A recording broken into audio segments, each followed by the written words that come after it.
Welcome to Next in Tech, an S&P Global Market Intelligence podcast where the world of emerging tech lives. I'm your host, Eric Hanselman, Principal Research Analyst for the 451 Research arm of S&P Global Market Intelligence. And today, we will be discussing data and its distribution, the latest in our data-themed series of podcasts. You caught our last episode. We were talking about data security with Justin Lamb. And today, we have joining us Justine Iverson, the head of S&P's Global Marketplace. Justine, welcome to the podcast.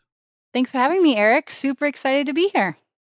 Well, and I'm excited to have you here because we've talked about a number of different aspects of data, but it's something that, on the 451 research side, our most recent artificial intelligence and machine learning study, the greatest impediment, the greatest non-technical impediment, after things like budget and skills gaps, was data access and integration.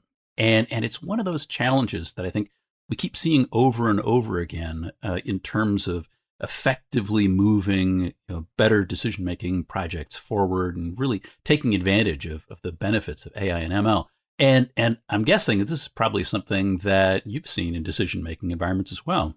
Absolutely, Eric. I think you're spot on there. A stat you often hear is 95% of the world's data was created in just the past 5 years. So you can imagine the explosion of data that's now available.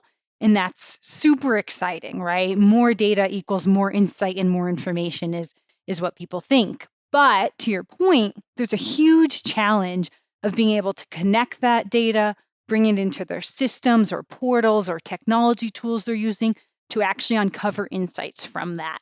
A really interesting comparison we think about is when you buy a house or you buy a car, you don't just look at one data point, right? You look at the school district and the taxes maybe and the number of bedrooms and the yard size, and that's how you make your decision.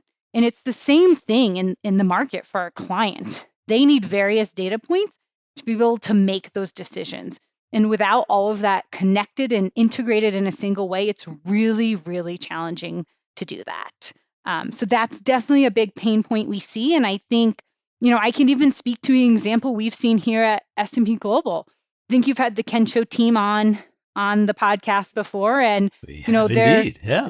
Yeah, they're an amazing group. We acquired them in 2018, and they are some of the most skilled AI and machine learning engineers that I've ever worked with. But one of their challenges was they didn't have the data to train their models, right? But bringing them together, marrying them with S&P Global, we've been able to create a ton of solutions that solve our internal challenges, but also challenges for our clients in this space. Well, you raise a really important point, which is that it's not only access to individual data sets, it's the breadth of data that you've got to be able to bring together to ensure that you've actually got the scope of all of the different factors that may be influencing that eventual aspect that you're trying to gain advantage of, that you're the model you're trying to build and the sources you're trying to integrate. 100%. And I think as we think about that, the cloud has changed us even more, right? Cloud has made it easier to access data, but it's also created a greater dispersion in data quality and what's available to clients to make those decisions. Yeah, this is something that we talk a lot about on the 451 side, in a lot of the analytics stuff. Nick Patience has spent a lot of time talking about how do you really make sense of data, and a lot of that ingest and data prep, ensuring that you've got data sets that are in good shape to be able to represent what you're actually trying to extract from the actual data itself, and that there's so much upfront work that's a challenge. And especially when you think about all of the different end consumers of that data, the different teams that are all looking to put it to work, there's a big challenge in just simply dealing with all the different types of tools teams are using. I mean, you got some people want to write Python scripts, you got other people working in R, all these different aspects. I mean, what can organizations do to ensure that they're getting the right data in the right forms and the right platforms? Yeah, it's a great question, and I think there's a few things. One, understanding what you're getting up front from a data perspective is really important. So that quality, that completeness the ability to link it and use it with other data sets, but understanding what your team needs to be able to make sense of that data is important, right? As you said, there's a ton of different tools. And I think what's been really fascinating to see over the past couple of years is the interconnectivity of these tools, right? A lot of the cloud providers today have direct connection to Python and R and Tableau and all of these tools available. So I think looking at your tech stack from end to end and understanding what makes sense based on your users, what problem you're trying to solve, right? Are you trying to back test a model, or are you trying to build a dashboard for your internal executive team? What are you trying to do? And I think understanding that and then backing into your tech stack and equipping your team with the skills for that will really set you up for success. Well, and that's an interesting angle. When you think about what you're actually trying to deliver, I think there's so much focus often on the data itself, but really ensuring that you're fit for purpose in terms of what you're trying to achieve. I mean, is it something where you're trying to get real-time data as you're identifying, like for a dashboard? Is it decision support? There's so many different ways in which we can put data to work. It's important to consider that you've got the means to be able to support what are a lot of different end products for this as well.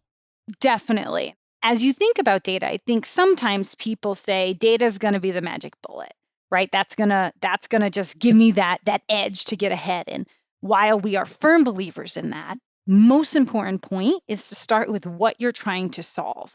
What problem are you trying to solve? What question are you trying to answer? And then approach it that way versus trying to make your data work for you. I think, yes, data does work for you, but understand where you're trying to go with that makes a huge difference in the effectiveness of this. I think a common misconception we hear, and yes, we are a data provider, is more data equals more insights. And I actually challenge that view a bit. I think more data can equal greater insights if you can efficiently and more effectively garner insights from that data. So I think being able to, again, connect it, tell that bigger story is where you really eke out that differentiation. So it's important to expand your perspective and understand what the full set of possibilities are, but don't go overboard, because you need to actually ensure that you can integrate these various data sources in ways that are actually going to be useful. Exactly. And give you that speed and time to that decision, right? You can spend all this time trying to actually gain insight from 1,000 data sets, or you can know you're using the curated quality data of 5 to 10 data sets and get faster and actual greater insight out of that. Well, that's actually something that we've got an upcoming episode with the credit and risk analytics team. And that's one of those areas in that we're going to actually dig into some of the practical pieces of how many data sets actually make sense. How do you really build a system? I mean, I think practically, if we look at what's been going on for a lot of our key data users, the one that keeps coming to mind is a lot of the decision analytics that are taking place around deal making and a lot of the valuations of all of this frothy market that exists today. I mean, deal volumes have been at crazy levels. What should people be doing for practical things like this to be able to up their game? From my view, I think, again, it falls back to that what problem are you trying to solve or what are you trying to uncover?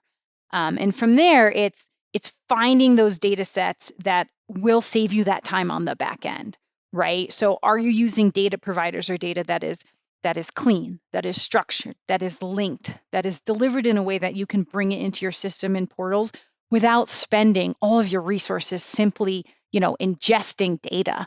I actually think it was one of the 451 research studies done at the end of last year that stated, 50 to 60% of a data analyst or data scientist time is simply spent searching for and ingesting data and prepping data before they even get to the analysis. So if you think about that, imagine having a whole team of highly skilled data scientists and half their time is just spent trying to get it in and figure out what to do with it. So you can imagine if you can equip those teams properly, I think you will really see an edge on that front. That is one of Nick Patience's favorite statistics, which is you've got to invest to build infrastructure and to integrate data sources. They're going to ensure that the upfront work isn't the thing that takes the 50, 60 or greater percentage of that time. to actually get to real results. And that's that aspect of when we think about what are the places that you need to invest? Where are those efforts really best placed? It's upfront. It's like the old Abraham Lincoln line. If I had 4 hours to prepare for a job, if I was cutting down a tree, I'd spend the first 3 hours sharpening my axe. It's making sure that your tools are in good shape, that the environment in which you're trying to get work done is at the ready when you've been able to actually come to the point where you can get work done.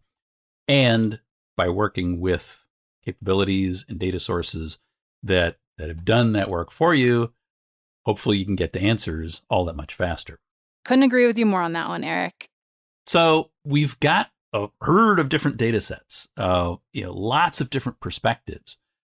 We talked about expanding your perspective, but how should organizations really think about, with all these various data sets that are available, what are ways in which they can manage the process of selection and integration?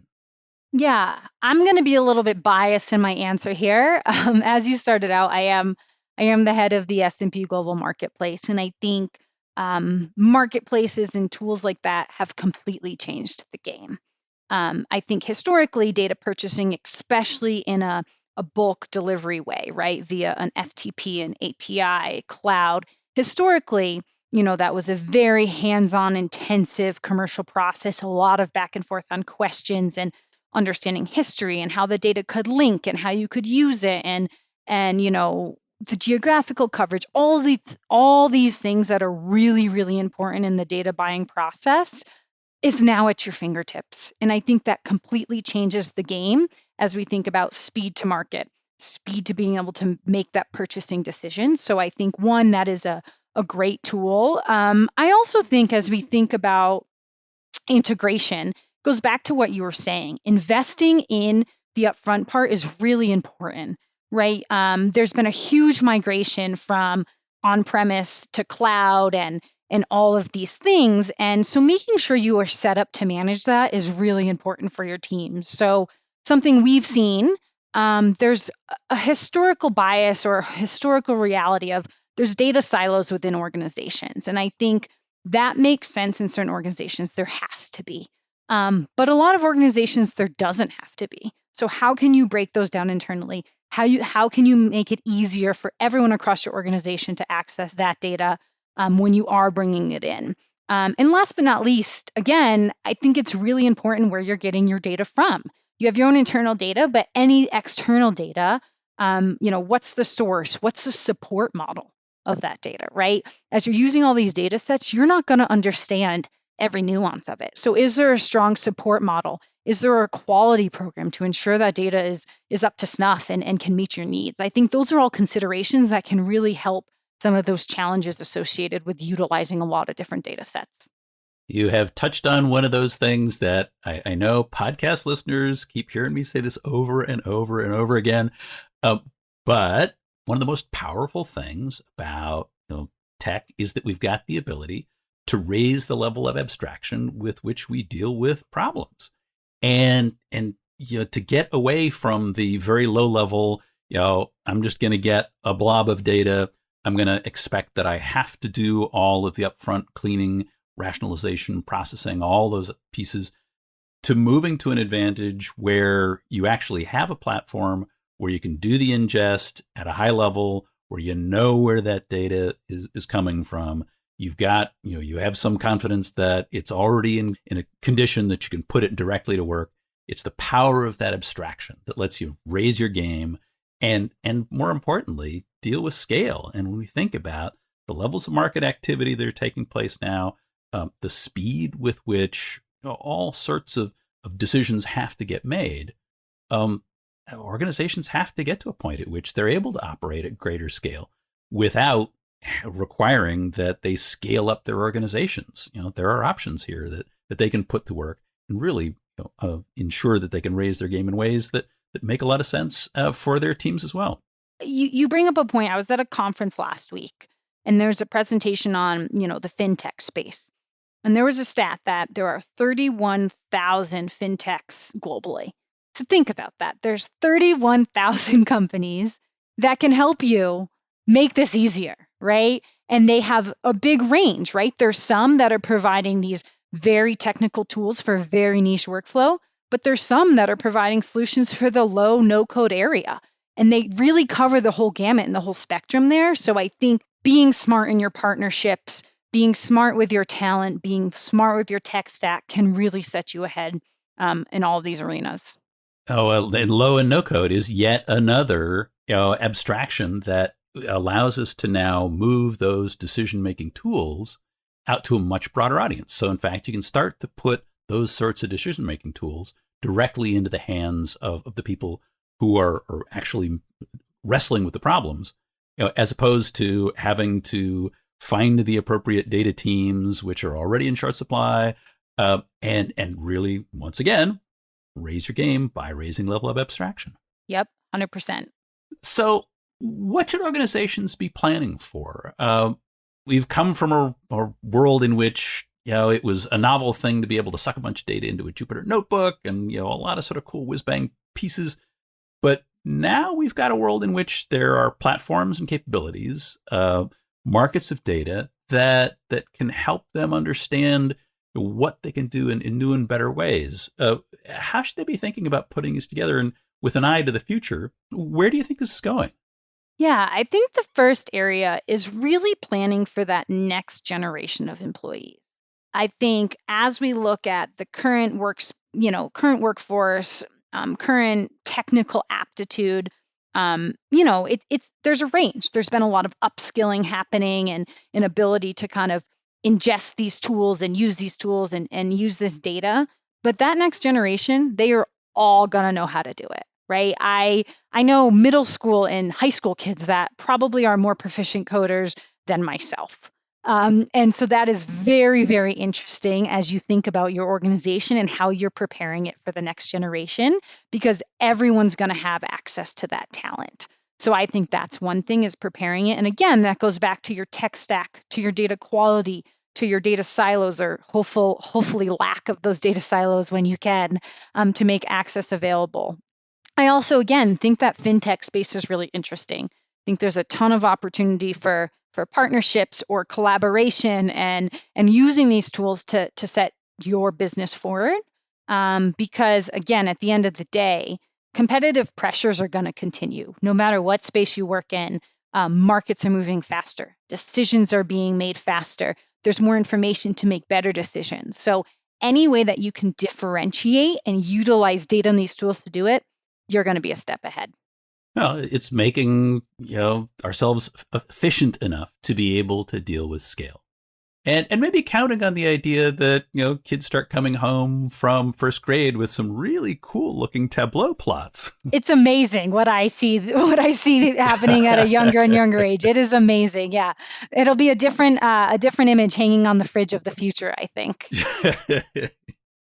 Well, we'll see whether or not that pans out. But you raised some really important points about being able to put the investments in place to be able to do decision making at scale, and it's all of those pieces that have to come together in order to really make this possible. So, very important points. Well, thank you, Justine. This has been great. Yeah, thank you so much for having me. I enjoyed it.